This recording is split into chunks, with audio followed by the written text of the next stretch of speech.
আসসালামু আলাইকুম। এখন আমরা দেখব গতকাল অনুষ্ঠিত বাংলাদেশ কৃষি উন্নয়ন কর্পোরেশনের উপসহকারী পরিচালক পদে এমসিকিউ ম্যাথ সলিউশন।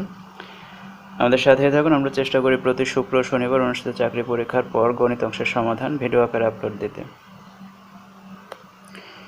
অঙ্ক শুরু হবে 9 নম্বর অঙ্ক দিয়ে। প্রশ্ন ছিল, একটি পণ্য 20% ক্ষতিতে 552 টাকায় বিক্রি করা হলো, ক্রয় মূল্য কত? 20% ক্ষতিতে 552 টাকায় বিক্রি করা হলো। 20% ক্ষতি মানে যদি ক্রয় মূল্য 100 টাকা হয়, তাহলে 100 টাকায় ক্ষতি হবে 20 টাকা, তাহলে বিক্রয় মূল্য হবে 80 টাকা। আমাদের এই বিক্রয় মূল্যটা দেওয়া আছে, ক্রয় মূল্য বের করতে হবে। যেটা বের করতে হবে ওটা ডান পাশে থাকবে, আর যেটা দেওয়া আছে ওটা বাম পাশে নিব আমরা। তাহলে আমরা এই 20% ক্ষতি হলে বিক্রয় মূল্য হয় 80 টাকা। তাহলে আমরা লিখতে পারি বিক্রয় মূল্য 80 টাকা হলে ক্রয় মূল্য হবে 100 টাকা। বিক্রয় মূল্য 1 টাকা হলে ক্রয় মূল্য কম হবে, এজন্য 80 ভাগ হয়ে যাবে। আর দেওয়া আছে বিক্রয় মূল্য হচ্ছে 552 টাকা হলে ক্রয় মূল্য হবে 690 টাকা। এটা হবে এই প্রশ্নের উত্তর। এরপর প্রশ্ন নম্বর 10, পিতা ও মাতার বয়সের গড় 45 বছর, আবার পিতা মাতা ও পুত্রের বয়সের গড় 36 বছর। পুত্রের বয়স কত? তাহলে আমরা মোট সমষ্টি নির্ণয় করি, বয়সের সমষ্টি। তাহলে পিতা মাতা ও পুত্রের বয়সের সমষ্টি কত হবে? গড় দেওয়া আছে 36, তাহলে মোট নির্ণয় করব। সংখ্যা দিয়ে গুণ করতে হবে, 3 জন আছে, 3 দিয়ে গুণ করলে মোট হবে 108 বছর। আবার পিতা মাতার বয়সের গড় দেওয়া আছে 45 বছর, তাহলে মোট হবে 2 জন, যেহেতু 2 দিয়ে গুণ হবে 90 বছর। এখানে পিতা মাতা পুত্র 3 জন আছে, আর এখানে শুধু পিতা মাতা আছে। যদি বিয়োগ করি তাহলে পুত্র থাকে, তাহলে পুত্রের বয়স 108 থেকে 90 গেলে 18 বছর হবে এই প্রশ্নের উত্তর। এরপর আছে প্রশ্ন নম্বর 11, 0.2 গুণ 0.02 গুণ 0.002 গুণ 0.0002, এটার গুণফল কত হবে? তাহলে এই 0 এই টাইপের গুণ থাকলে করার নিয়ম হচ্ছে, যে সংখ্যাগুলো থাকবে ওটা আগে গুণ করে দিব। 2 দুগুণে 4, 4 দুগুণে 8, 8 দুগুণে 16, 16 লিখলাম। তারপর আমরা গুণবো যে কয়টার পরে দশমিক আছে। এখানে 1 2 3 4টা, এখানে 3টা, 4 আর 3 7, এখানে 2টা, 7 আর 2 9, আর এইখানে হচ্ছে একটা।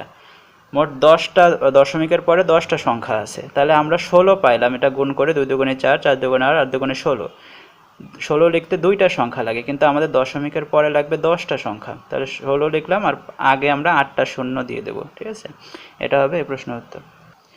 এরপর প্রশ্ন নম্বর 12, -2 plus first bracket -2 minus second bracket.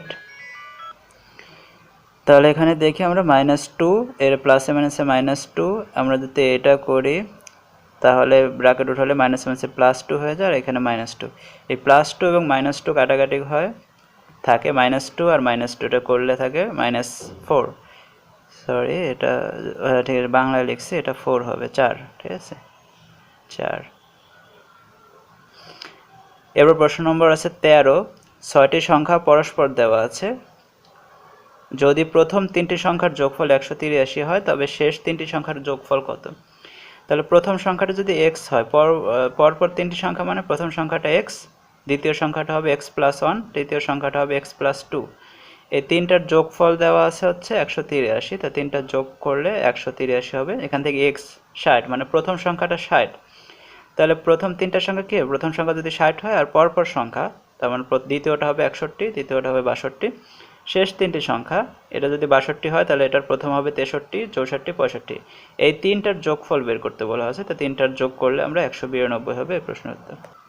এরপর প্রশ্ন নম্বর 14, কোন সংখ্যাটি বৃহত্তম? এখানে 4টা অপশন ছিল, 4টা অপশনে 0.90 এই সংখ্যাটা হবে বৃহত্তম, কারণ আমরা যদি 4/5 করি তাহলে আসে 0.8, আমরা যদি 2/3 করি তাহলে আসে 0.66। তাহলে এখান থেকে 4টা অপশন থেকে 0.90 হবে বৃহত্তম। এরপর 15 নম্বর প্রশ্ন, 28 ডিগ্রি কোণের সম্পূরক কোণ এর পরিমাণ কত? সম্পূরক কোণের পরিমাণ নির্ণয় করতে হলে আগে সম্পূরক কোণ কাকে বলে এটা জানতে হবে। সম্পূরক কোণ হচ্ছে দুইটি কোণের পরিমাণ যদি 180 ডিগ্রি হয় তাহলে একটিকে অপরটির সম্পূরক কোণ বলা হবে।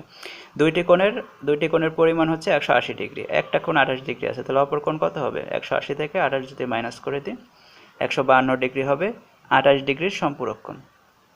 আর এখানে যদি পূরক কোণের কথা বলতো, পূরক কোণ হবে দুইটা কোণের সমষ্টি হচ্ছে 90 ডিগ্রি। ঠিক আছে, যদি বলতো 28 ডিগ্রি কোণের পূরক কোণ কত, তাহলে আমরা 90 থেকে 28 মাইনাস করে দিতাম। এরপর আছে প্রশ্ন নম্বর 16, একটি সংখ্যার বর্গ তার বর্গমূলের চেয়ে 14 বেশি হলে সংখ্যাটি কত? এখানে 4টা অপশন দেওয়া আছে। এই অপশন ধরে যদি আমরা করি তাহলে এখানে ডি নম্বর দেখি, একটি সংখ্যার বর্গ, তাহলে 4-এর বর্গ হবে এই সংখ্যার বর্গমূলের চেয়ে 14 বেশি, তা 4-এর বর্গ হয় 16, √4 করলে হয় 2 আর করলে 16, মানে 2 পাশ সমান হয়ে যায়। তাহলে আমরা বলতে পারি এখানে অ্যান্সার হবে 4। ধন্যবাদ সাথে থাকার জন্য।